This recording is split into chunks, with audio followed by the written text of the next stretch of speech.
Thank you very much, everybody. Thank you, thank you, thank you. Welcome to The Tonight Show. Everyone's indoors watching the show tonight. Cozy, I love it. Welcome, everybody. We're having a sleepover tonight. We're having a sleepover. It's going to be fun. Let's get to the news and jokes. Well, guys, as if things aren't crazy enough right now, millions of people on the East Coast are bracing for some pretty intense weather. A blockbuster nor'easter, a beast of a December snowstorm. Nightmarish, major, and epic. Tens of millions bracing for a powerful winter storm that could bring up to 2 feet of snow. Yep, when the experts said stay home and hunker down, Americans were like, we're already home. And we're already hunkered, yeah. Yeah, instead of a snow day tomorrow, a lot of kids will have school remotely. That's why your 6-year-old just said, 2020 can go straight to HE double hockey sticks. I gotta be honest, I'm not really looking forward to starting my day tomorrow by using an ice scraper on my face shield. But well, here in New York City, Mayor de Blasio said that while street dining must close for the storm, sidewalk dining can remain open. That sounds like fun during a blizzard, especially when your waiter has to curl your entree over to you with a broom. Who ordered the steak? All right, here we go. Okay, go. Yeah, sidewalk dining will remain open, because what's more fun than eating a plate of frozen pasta while a plow blasts you with a foot of gray sludge? Yep, thanks to the blizzard, millions of people could end up losing power, or as one man put it, join the club.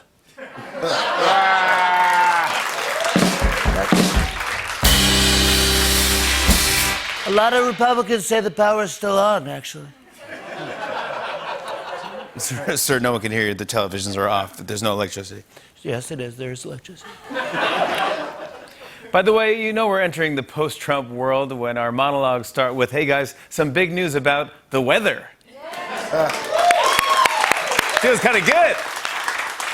Well, everyone's talking about this. Tom Cruise was caught on tape yelling at his crew, but he was basically just telling them to socially distance and be safe from COVID. Here, listen to this. You're back there in Hollywood making movies right now because of us. Because they believe in us and what we're doing. I don't ever want to see it again. Ever. Yeah. Wow. If Tom Cruise worked in the White House, we could have had the vaccine back in April. For the last 9 months, that's pretty much how Dr. Fauci has felt on the inside. What's amazing is when Tom delivered that rant, he was hanging off a 163-story building. Isn't that amazing? But actually, this isn't the first time a celebrity has been caught ranting about something that has turned out to be pretty helpful advice. Check out some of these other examples. Your diet should contain several servings of insoluble fiber, like nuts, lentils, which are essential to digestive health. When making homemade pasta, make sure you have the correct ratio of egg to flour to ensure a delightfully silky mouthfeel. Before investing in a mutual fund, remember to balance your desire for returns against your ability to tolerate risk. Am I talking to myself? For a clearer complexion, use toner and hydrating serum, which will keep your skin kissably soft for decades to come. To find the area of a trapezoid, take half the sum of the two bases, then multiply by the heights. What is with you people? Helpful advice. We're submitting that for the Emmy show. Well, guys, it's been a tough week for President Trump, and it keeps getting worse. Now his next-door neighbors at Mar-a-Lago are saying they don't want him to live there after he leaves the White House. Neighbors are like, this is a classy area. We can't be associated with a one-term president. New York doesn't want him. Mar-a-Lago doesn't want him. Man, one minute you're waking up in the White House. Next, you're waking up next to Lou Dobbs whispering, I made us coffee. I'm not surprised nobody wants Trump living next door. Most neighbors ask to borrow some sugar. Trump's like, could I borrow $400 million? It would be ironic, though, if Trump does move there and then his neighbors build a giant wall next to him. Just saying. We'll pay for it. Changing gears here, I saw that IKEA is now selling tiny homes starting around $47,000. Yeah, it sounds interesting, but I'm not sure if I want to live in a house I assembled with an Allen wrench. You know that uneasy feeling when you're done building a dresser and there's like 3 extra pieces? Now picture that with a house. Listen to this. In a new study, 45% of people working remotely admitted they drink during the workday, as opposed to the other 55% who still do it but didn't admit it. Meanwhile, there's also another survey that found that college kids are actually drinking less during the pandemic. Turns out it's not that fun to do a keg stand when the people holding your legs are your mom and dad. And finally, a documentary filmmaker made a little mistake while he was flying over Brazil. Watch this. A documentary filmmaker got a little careless while snapping pictures from a small plane over Brazil. His iPhone 6S slipped out of his hands and plunged 1,000 feet to the ground, and it recorded the entire 15-second fall. Thanks to GPS, he found that phone the next day still charged with only a crack in the protective screen. That's crazy. I mean, who the hell still has an iPhone 6? Sorry, his iPhone only had 1 crack after falling 1,000 feet. Meanwhile, I dropped mine in the parking lot. It looks like a monster truck drove over it. What a show we have for you tonight. Joining us in studio, she stars in the new animated Pixar film Soul. Tina Fey is here! Tina Fey! Plus, she directed, produced, and co-wrote the upcoming film Wonder Woman 1984. Patty Jenkins is here! And we got great music. My friend upstate, my friend Cue Ball, Sean Quinlan, upstate, was telling me all the music he was into. He's like, have you heard this kid, Marcus King? Do you know Marcus King? I'm still tripping off of Cue Ball. Is that his real name? That's my dude. That's his real name. Does he know you call him Cue Ball? Yeah, I call him. It's a bunch of like fun friend nicknames. What's he call you? Jim. It's not Jimmy. But Hey, anyways, Jimothy, what's up, man? It's Cue Ball. No, Jimothy. Some people call me Jimothy, but no, we're straight up Jim. He calls me. Yeah, which is kind of a fun nickname. Straight up Jim. You know, Jim his, is his fun. Quinlan is his last name. Oh, okay. So is Cue Ball. Yeah, Cue Ball. That's obvious. Sean Quinlan, Oh. Cue Ball. I call him Sean. I call him Q. He doesn't know funny. you call him Cue Ball.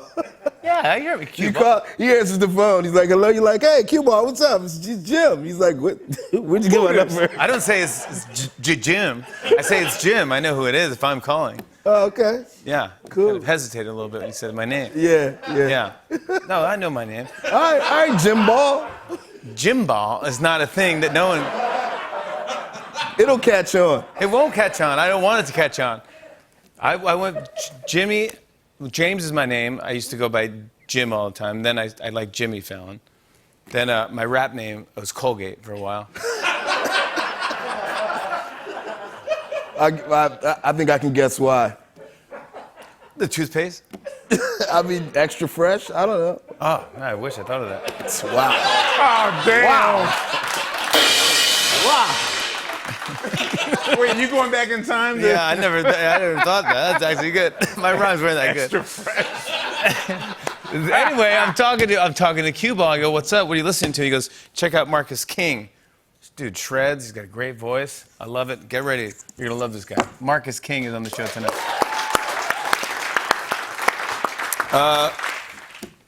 So I watched Soul over the weekend, the Pixar movie. Tina Fey, Jamie Foxx. They're both fantastic in it. The movie's great, man. Oh man. And, guess whose first voice, second voice you hear in the whole thing? My boy Cue Ball. Cue Ball, Questlove, yeah. Cue Ball, that's right, Questlove. Oh my God, you call him Cue Ball? Questlove is in Soul. Here he is as Curly. Look at this. And I'm bald-headed. Wow. You're like a cue ball. Yeah, you're bald as a cue ball. Curly. Quest, you were fantastic in this. Thank you. I heard your voice. I knew we talked about this months ago, and you said you're in this, but you're really good in this. Thank you. When they called me when they pitched it to me, I thought they just wanted recommendations for music. Because it was like an 11-minute pitch. I'm like, who gives an 11-minute pitch for music? And yeah, I'll figure it out. Yeah. I was like, well, yeah, I can recommend some people. And they're like, no, you're in it. And I was like, I just fell out. Like, It's wild. I mean, the movie is a trip, man. It's really Yeah. Amazing. You forget you're watching. I mean, the animation is just so amazing. But it's great. It's moving. But dude, you're perfect. It's really for adults, though. It's for adults. I watched it with my girls. They dug it. They liked it. But you felt it a little bit more, didn't you?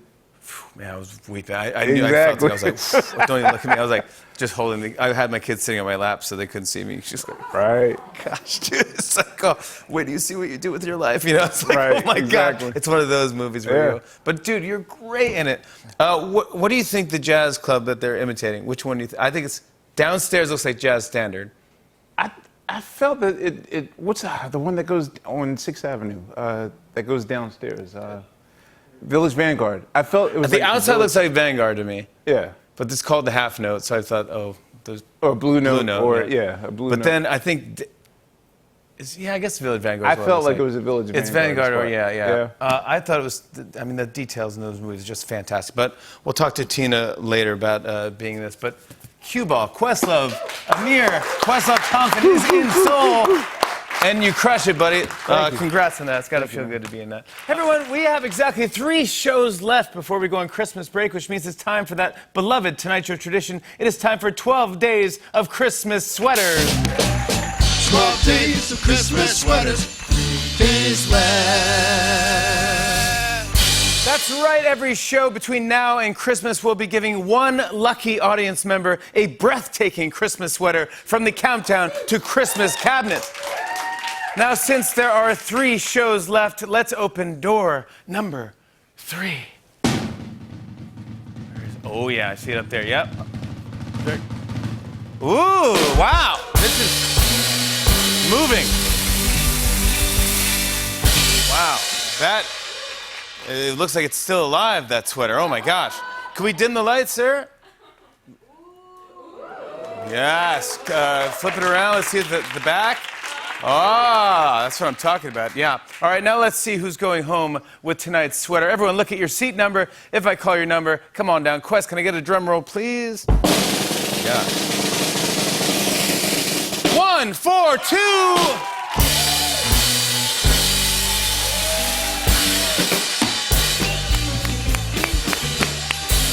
Oh! Congratulations! You won tonight's Christmas sweater. What is your name? Catherine. Catherine, where are you from? New York. New York? Oh my gosh. Can you try that guy on? Should we see what it looks like? Yeah. There's no real front or back to these this year. We kind of went, yeah, that's the back actually. But it doesn't matter. It doesn't matter. There should be a hole for your head somewhere. Look at this. Even backwards is gonna look good. I can.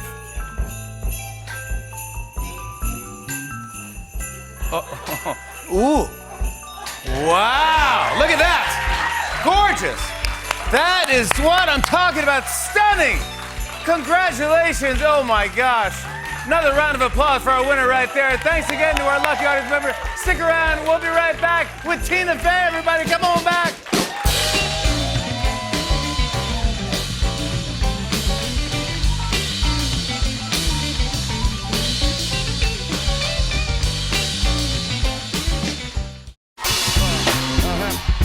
On and on and on. I said,